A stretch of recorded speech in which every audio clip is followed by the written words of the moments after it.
अभी हमारा ये लास्ट सेगमेंट है सेक्सुअल हार्मोन पे, यानी कि फीमेल्स के लिए एस्ट्रोजन और प्रोजेस्टेरोन और मेल्स के लिए टेस्टोस्टेरोन।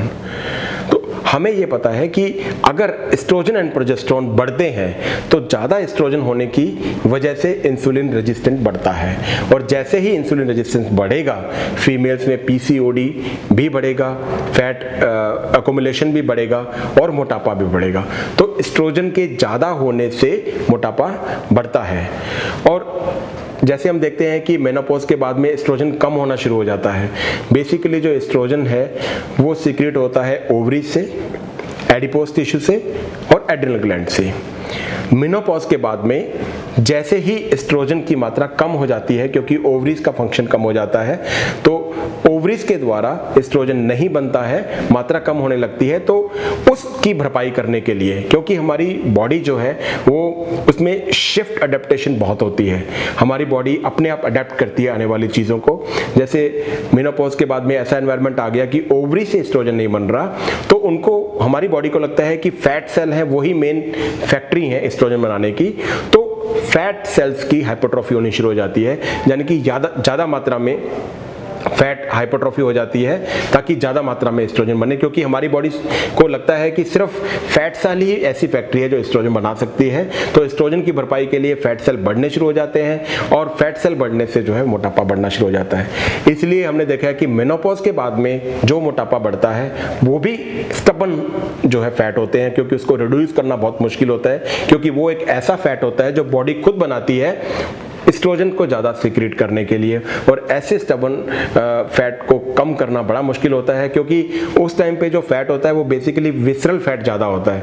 आपने देखा होगा कि मेनोपॉज से पहले जो है वो हिप्स में फैट ज़्यादा होता है पेशेंट्स के, लेकिन मेनोपॉज के बाद में फीमेल्स में वो हिप का जो है फैट वो एस्ट्राडियोल 3 की वजह से जो शिफ्ट होता है हिप फैट से, वो एब्डोमिनल फैट जिसको हम कहते हैं, विसल फैट कहते हैं, उसमें बढ़ता है। और विसरल फैट एक ऐसा स्टबन फैट होता है जिसकी वजह से मेटाबॉलिक सिंड्रोम होता है, यानी डायबिटीज होने के चांसेस बढ़ जाते हैं, आपको हाइपरटेंशन होने के चांसेस बढ़ जाते हैं, कोलेस्ट्रॉल हाई होने के चांसेस बढ़ जाते हैं, और फिर उसकी वजह से बहुत सारी ऐसी बीमारियां हैं जो मेटाबॉलिक सिंड्रोम की वजह से बढ़नी शुरू हो जाती हैं और हर ऑर्गन को इन्वॉल्व करती हैं। इसी तरह से जो प्रोजेस्टेरोन हार्मोन है उसके कम होने से भी जो है वो मेनोपॉज के बाद में मोटापा बढ़ना शुरू हो जाता है।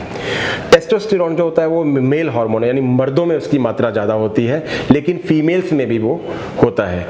टेस्टोस्टेरोन का मुख्य काम होता है कि आपका जो लीन बॉडी मास है, यानी आपकी जो मस्कुलर बॉडी है, उसको बनाना है और फैट के मेटाबॉलिज्म को बढ़ाना है। यानी कि अगर आपका टेस्टोस्टेरोन लेवल अमूमन मात्रा से कम होगा, ऑप्टिमल मात्रा से अगर कम होगा, तो फिर उसमें जो है वो लीन बॉडी मास कम होना शुरू हो जाएगा, यानी कि मसल्स कम होने शुरू हो जाएंगे और फैट डिपॉजिट होना शुरू हो जाएगा।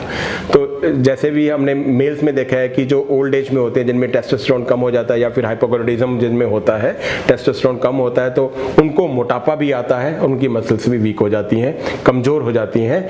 इसलिए हम कहते हैं कि हमें रेगुलर एक्सरसाइज करनी चाहिए, मसल मास को बढ़ा के रखना चाहिए ताकि आपका टेस्टोस्टेरोन लेवल भी बहुत ऑप्टिमल मात्रा में रहे जितना कि हमें ज़रूरत है। इसी तरह फीमेल में होता है कि अगर टेस्टोस्टेरोन लेवल कम होता है तो मोटापा बढ़ना शुरू हो जाता है, लेकिन अगर टेस्टोस्टेरोन बहुत ज़्यादा बढ़ जाता है फीमेल्स में, वो भी हानिकारक होता है, क्योंकि उसकी वजह से फिर पीसीओडी यानी कि पॉलीसिस्टिक ओवेरियन सिंड्रोम जो होता है वो होने के चांसेस रहते हैं।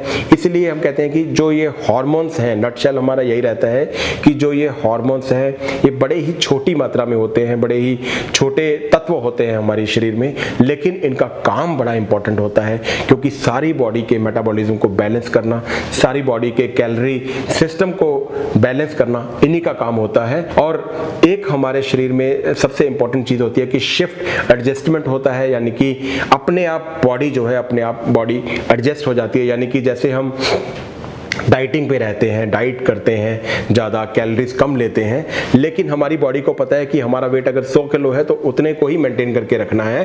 तो जैसे ही हम कैलोरी इंटेक कम करेंगे हमारी बॉडी जो है एडजस्ट करेगी, यानी कैलोरी को कंजर्व करना शुरू करेगी। और कंजर्व वो कैसे कर सकती है? सेटाइटी को कम करके और भूख को बढ़ा करके। तो जैसे ही आप डाइटिंग करते हैं, हंगर बढ़ जाती है, यानी ग्रेलिन हार्मोन बढ़ जाता है, और ग्रेलिन हार्मोन बढ़ने से फिर मोटापा बढ़ता है।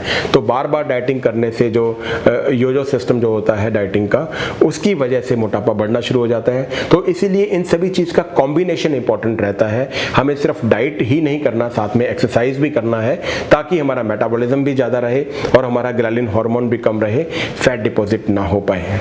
ये थे हमारे आज के हार्मोन्स, जिनके बारे में हमने डिस्कस किया कि कैसे ये हमारी बॉडी को रेगुलेट करते हैं, बॉडी के सिस्टम को रेगुलेट करते हैं, और इनकी मात्रा जो है वो ऑप्टिमल ही रहनी चाहिए, ना कम होनी चाहिए ना ज़्यादा होनी चाहिए। तो हमें इसको मेंटेन करके रखना चाहिए। हम आशा करते हैं कि आपको हमारा आज का वीडियो अच्छा लगा होगा और इसमें जो जानकारी है वो आपके लिए लाभदायक सिद्ध होगी। अगर फिर भी आपके कोई क्वेश्चंस हो तो आप कमेंट बॉक्स में जाकर के आप क्वेश्चन पूछ सकते हैं। हम कोशिश करेंगे कि सारे सवालों के जवाब आप तक पहुंच जाएं। आशा करता हूं कि आज के वीडियो में दी गई जानकारी आपको अच्छी लगी होगी और साथ में आपके लिए लाभदायक सिद्ध होगी। लेकिन फिर भी अगर आपके कुछ सवाल हो तो आप कमेंट बॉक्स में वो शेयर कर सकते हैं, ताकि हमारी टीम उनके सबके जवाब आप तक पहुंचा दे और आपको इसका फायदा मिल सके। धन्यवाद।